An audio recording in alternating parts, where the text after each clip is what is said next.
Molweni kwindawo zonke enibukeleni kuzo. Nibukele ke inkqubo yethu Ebuhlanti. Inkqubo yethu ke namhlanje totally different. Inkqubo engaqhelekanga, si hostwa i-Gauteng Men's Movement in partnership with Takuwani Riime Men's Movement. Apha ke namhlanje kuzolaunchwa i-country plan ye-men's movement. Mhlambe ke makasive kwizithethi zethu bezininzi, kodwa siqala ke mhlambe sithi uDr Khanarhe ke asibonise into yokuba this country plan yamadoda ingathi different this time. Iqulethe ntoni phaa phakathi? What are the issues amadoda aza kuzi-adressa makusiwa phaya kuma-provinces? Dr Khanarhe, masive kuwe. Welcome everyone to this very important day for the men's sector. Just to take us back a little bit, Deputy Minister, in 2013, in April, we were convened by former Deputy President Ebuhlanti at Newtown, Taban Hall, where we engaged as men of South Africa and we signed the declaration that we will eliminate violence against women and children. That was April 2013. Fast forward, by the time we called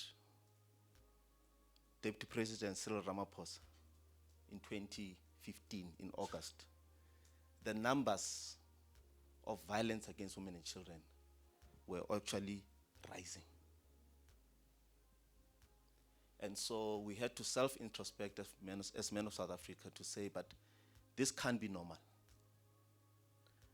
And when we looked at the activities that men were engaged with, they could be appreciated and noted, although they were not given the results. But we had to make a diagnosis. And what we identified as our main challenge was that we were not coordinated.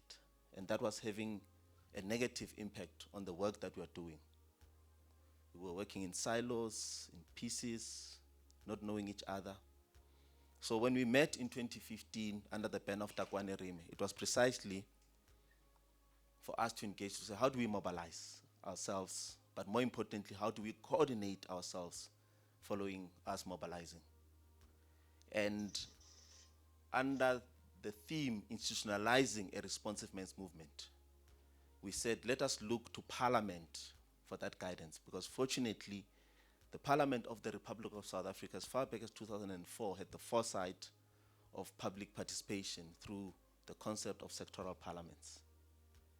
Women's Parliament was our inspiration, with the youth parliaments as they were the first to kickstart the process. So we looked to that model.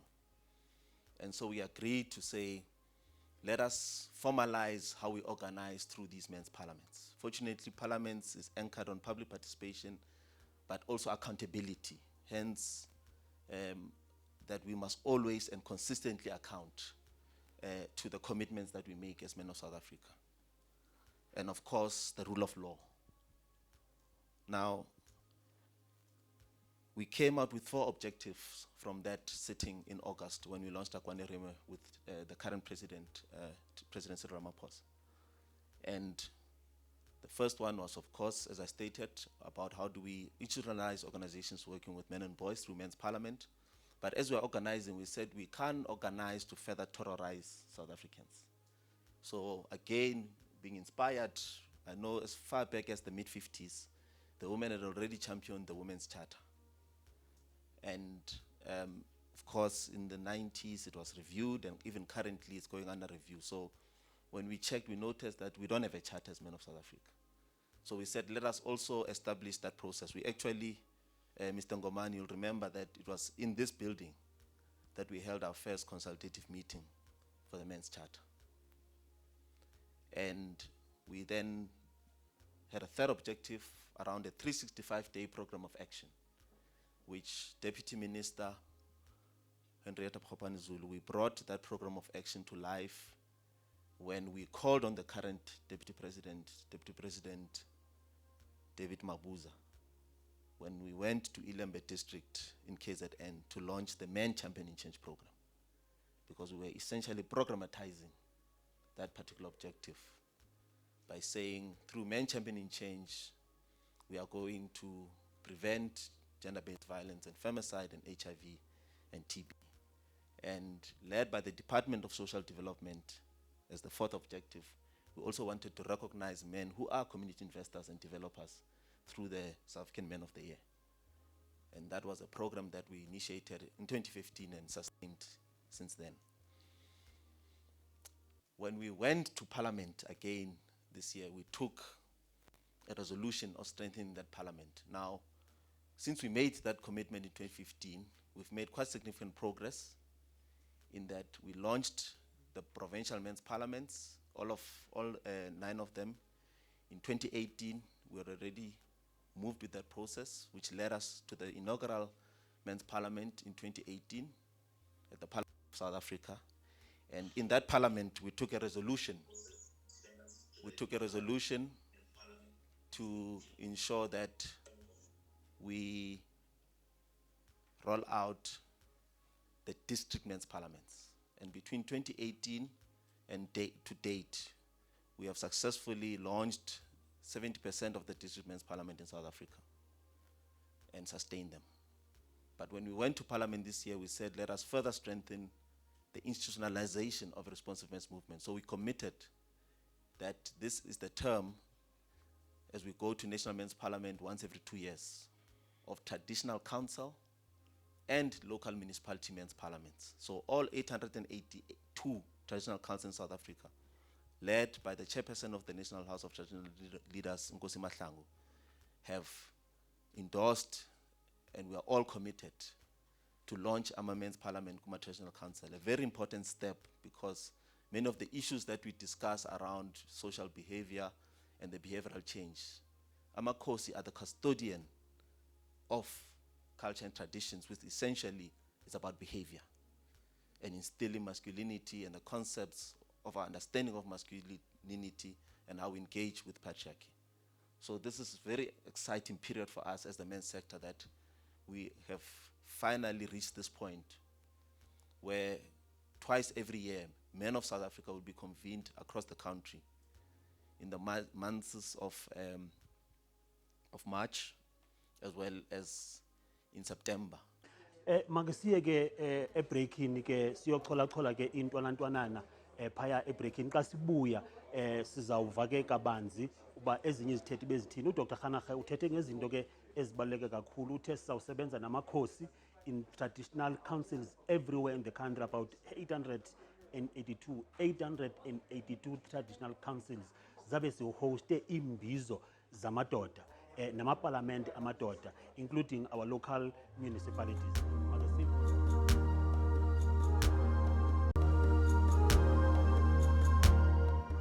Ake xa sesibuya sinithembisile ke ukuthi sakunixoxela ukuba zeziphi ezinye izithethi. Simvile uDr Khanaghe uthethile ngezinto ezininzi uba saya komasipala siye nakuma-traditional councils, kodwa sikhona esinye ispeaker sethu esiphuma kwi-UN Women Country Representative, umama uAnne Shongwe. Make sive kuye ke ba yena usiphathele ntoni singamadoda ase-South Africa.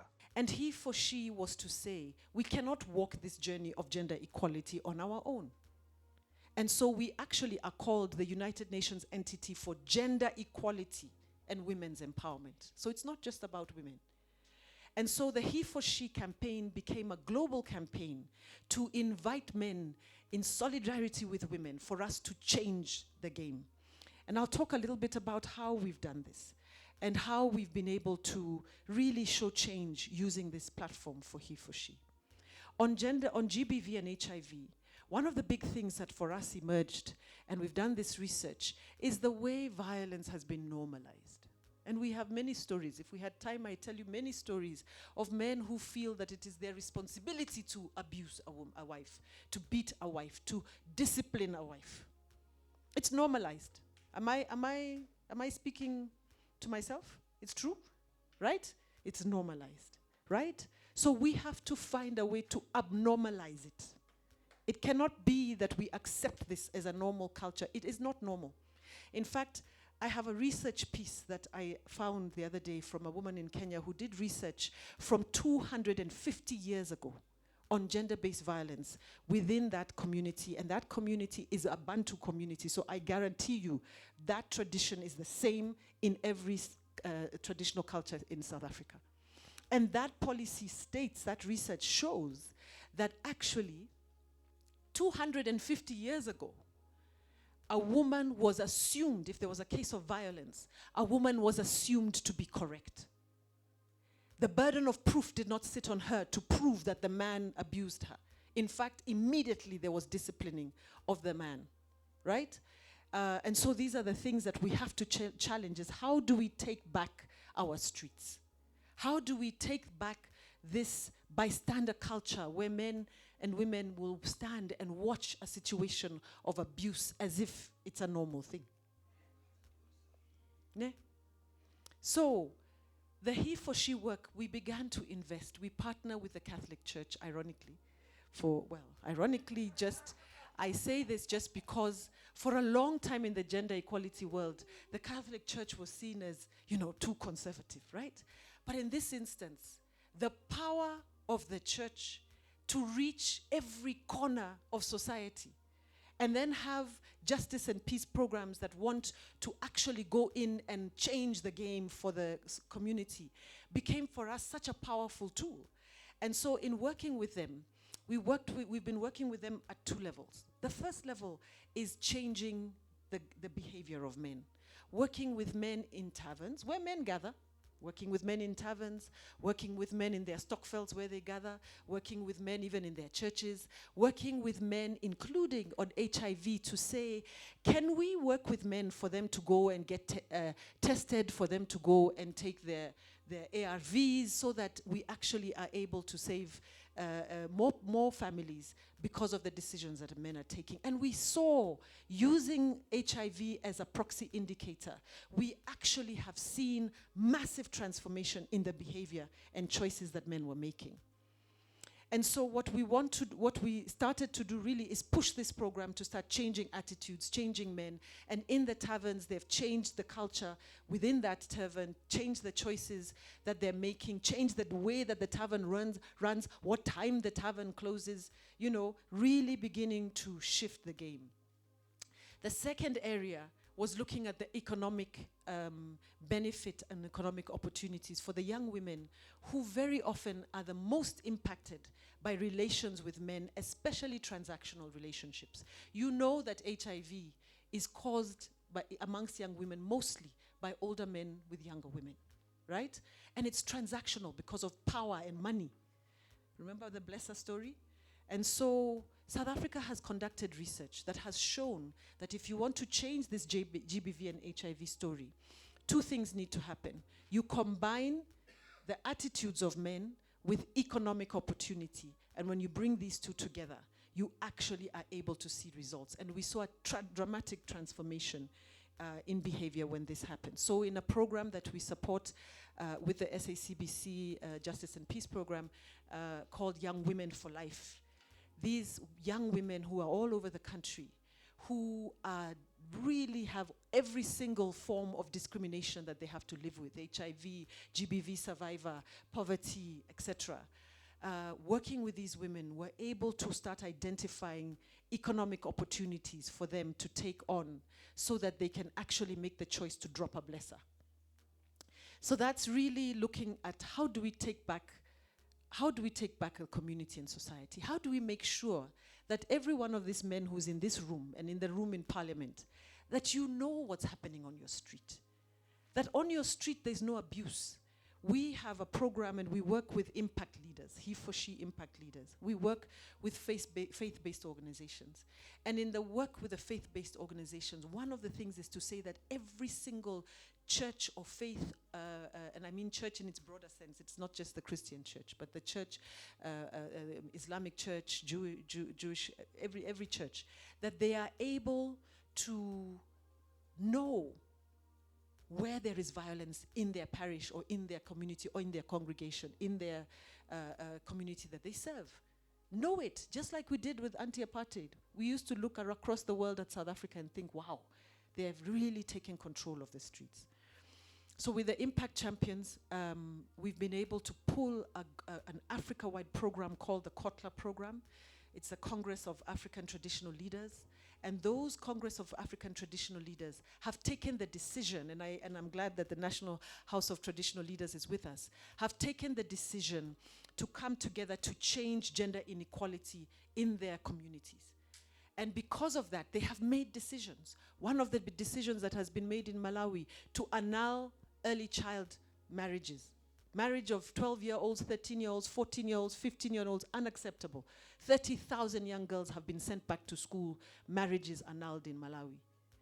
The Sunni Muslims have made decisions, no more child marriage amongst them, and no FGM in many communities, female genital mutilation. So in South Africa, we still have ukutwala. We still have traditions, and we've been receiving reports during COVID of young girls who are being sold in exchange for money. So we need traditional leaders to take on that really and change the acceptance, the normalization of that practice in that community. But I say the same for Parliament, since we're speaking to Parliament. Everyone, parliamentary leader in their constituency, has got to take back that constituency. And we need a competition, perhaps, where we identify which community is the worst and what are the leaders in that community doing, and hold them accountable and support them to change what happens ward by ward, ward by ward. We are doing that for HIV. We're doing that for COVID. Why can't we do that for GBV? Ake simvile umama we-United Nations women. Simvile into yokubana uyavuma zikhona izinto ezingumcelimngeni, zikhona nezinto ke athembisileyo uba uzawusebenza kunye nathi. Sivile nabantu xa bethethayo uba kuzawuba khona i-dialogues kuzwe lonke eMzantsi Afrika, ngakumbi kwezi ndawo zithwaxwa i-gender-based violence. Make sihambe ke siye itolo.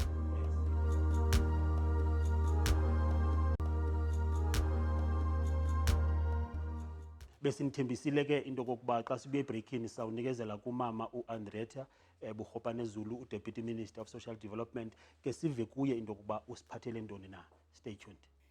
There's a few things, as I said, that I want to talk to today. And I know between women and me, I'm going to be very slaughtered, but it's okay. All in a day's work. I think one of the lessons of sitting the hours in the company of men and listening to their real stories, it's always dawned on me. I'm going to choose because Anne spoke very adequately about Beijing as a very, very young girl. I can never forget the Beijing drama. But also I can never forget the drama that followed the drama. You leave Beijing at the gate when you enter my house. You'll pick Beijing up tomorrow. And that was, you are right, we lived through that. I think it's important for us, in the same breath, as we call for gender equality, as we call for the empowerment of women and dear daughters, we also become cautious and conscious that that should not displace men. One of the things that men have said in 100 times is, Deputy Minister, we're losing our dignity because we can't fund our children's education.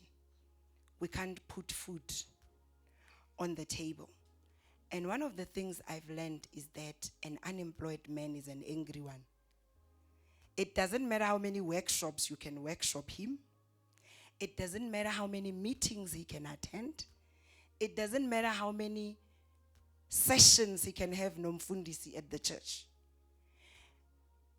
If we don't ensure that men begin to be economically empowered, some way without undermining the empowerment of women, we are going to have a problem. We're going to sit with this problem and we're all going to speak English. And the more men become unemployed and the more women become employed, and the imbalance continue, and the problems are going to be bigger. So let's find the balance. Let's find the balance. For us as social development, it's an emergency, Because as a department, we are the custodian of the policy on families. We're required to restore families, to strengthen families, to ensure positive parenting. But I can tell you, wow, we're not doing great. Precisely because, as Anne said, and as the deputy chairperson said, my dear sister Sylvia, you find a female-headed household, nobody works. But it becomes even worse when the man in that male-headed household is disempowered. Yo, le batla ho kena ka mtlasa ditafole, le kena ka mtla because o raga from Nchako gate. Ah, forsake man. How mo shapa ka cabbage o batla nama, mara he knows there's no nama ne. So you start fighting about things that normally you would not fight about. So for us, it's important as we establish where we can as a department, your cooperatives, because we don't fund individual companies or businesses. So I've encouraged men, Fundisi Matume is a witness. Can you find a way of working together? And I must be honest, we're not doing very well in that because men are not very responsive. I think the intersectionality between HIV, gender-based violence, poverty, it's a real one. We all want to get to zero. We want to get to zero new HIV infections. Marasanzane ribua, hey, that chicken, hey, the doll, hey, the whatever all the funny words we use. It's like the NDP 2030, the SDG and whatever other document. We still be having the chickens. So Mina, I'm out on a hunt. I'm looking for a very particular animal. Its name, it's a macho mobile man with money. So I want to call on men to help me find that animal. Because you see, that animal is a problem in my life. Oh. A very big problem. Because you see, this animal raped my girls. This animal beats up women. This animal just doesn't have peace. So for all South African men today, can we please together go on a hunt to look for this mobile macho man with money? We have no issues with his money. Neither have we issues with his mobility. But we have issues with his macho. And I always say to men, guys, it's okay. Give me a lift.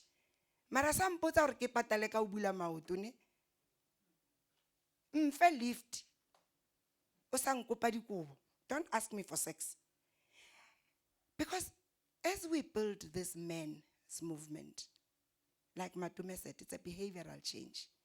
It should be okay for Mfundisi to give the girls on their way to school as they trek Ka7 series ya high a lift.